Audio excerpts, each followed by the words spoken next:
বন্ধুরা স্বাগত জানিয়ে শুরু করছি তোমাদের গণিত বইয়ের অধ্যায় 12 উপাত্ত সংগ্রহ এবং বিন্যস্তকরণ। এখান থেকে আমরা কি করব, সারণী তৈরি করা, অর্থাৎ সারণী তৈরি করতে হবে। তো প্রথমে আসতে পারে যে উপাত্তটা কি আসলে, তাই না? এই যে আমরা এখানে একটা ছবি দেখতে পাচ্ছি যে আমাদের সামনে দিয়ে কতগুলো যানবাহন অতিক্রম করছে তা গণনা করার উপায় চিন্তা করি। এই যে যে ছবিগুলো দেখতে পাচ্ছি, বাস আছে, সিএনজি আছে, সাইকেল আছে, মোটর সাইকেল আছে, তাই না? এই যে আমরা এই তত্ত্বগুলো যখন সংগ্রহ করব সেটি হলো উপাত্ত সংগ্রহ। এইটা যখন আমরা বিন্যস্তকরণ করব অর্থাৎ সাজাবো, সেটা হলো বিন্যস্তকরণ। কিভাবে সাজাবো? সারণীর মাধ্যমে সাজাবো। তো চলো আমরা উপাত্ত, বিন্যস্তকরণ, তারপরে সারণী, এই ছোট ছোট সংজ্ঞাগুলো জেনে নেই। বন্ধুরা, তাহলে এই উপাত্তগুলো আমরা কিভাবে সংগ্রহ করব?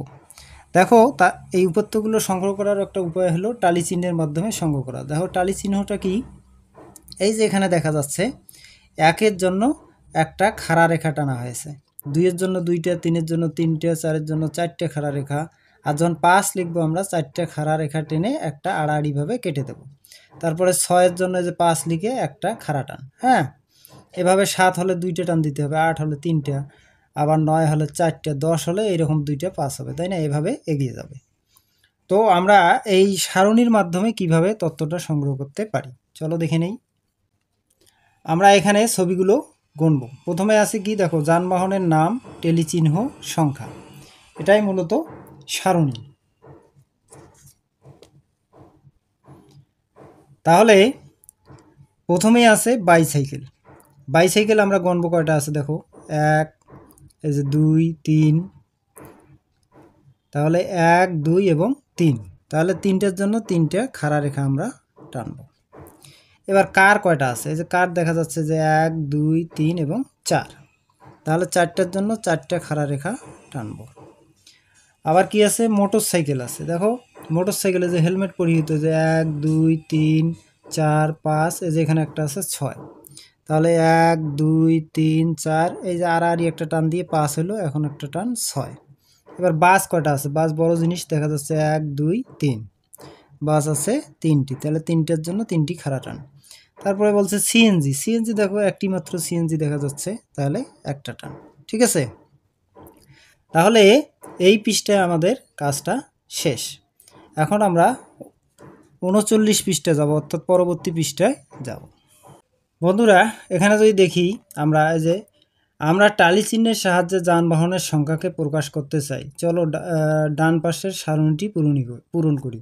তো এটা তো আমরা করলাম, আমাদের এই খাতায় আমরা করে ফেলেছি, তাই না? তারপরে বলছে যে এখানে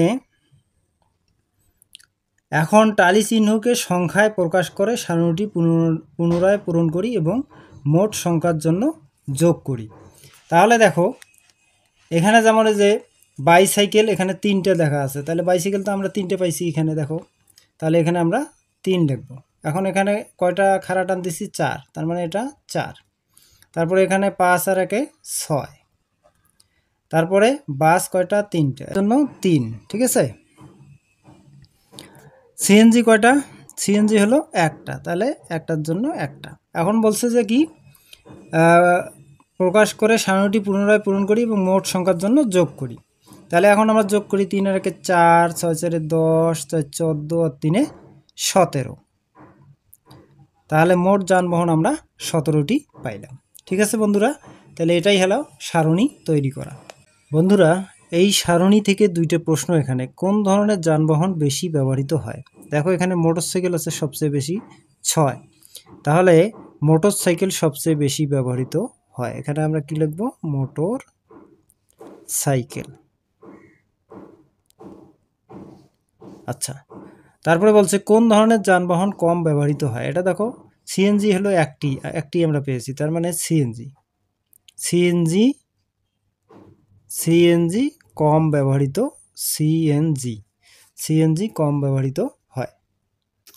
এবার যদি আমরা এখানে একটু দেখি, শ্রেণীকক্ষে এলোমেলো বিভিন্ন ফলের নাম বলছেন। মনোযোগ দিয়ে শুনে টেলিচিহ্নের সাহায্যে ফলগুলোর সংখ্যা লিপিবদ্ধ, পরবর্তীতে টেলিচিহ্নকে সংখ্যায় প্রকাশ করি। তা আমরা এটা, এই যে এখানে যে ফলের ঝুড়িটা আছে, এইটা দেখে আমরা পূরণ করি। এখানে বলছে প্রথমে কমলা। কমলা সাধারণত দেখা যাচ্ছে, দেখো 1 2 3 4 5টি আছে। হ্যাঁ, তাহলে 1 2 3 4 টেনে একটা আড়াআড়ি টান দেবো, সংখ্যা লিখবো কত? 5। এবার কলা দেখো, কলা আমি দেখছি 1 2 3 4, 1 2 3 4, এই 4টি। তারপরে আপেল দেখি, আপেলে যে এখানে 3টে একটু ভিন্ন রং দেখা যাচ্ছে, 1 2 3, তাহলে 1 2 3, তাহলে সংখ্যা লিখবো 3।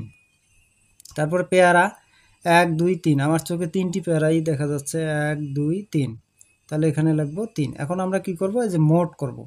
এখানে দেখো আড়াআড়ি করে কেটে দেওয়া হয়েছে। 5 4 9, 9 আর 3 12, আর 3 15, 12 আর 3 15। তো এভাবে আমরা কি করব, কয়টি সংখ্যা পেলাম ওই অনুযায়ী আমরা টালি এবং সংখ্যা নির্ধারণ করতে পারবো। ধন্যবাদ।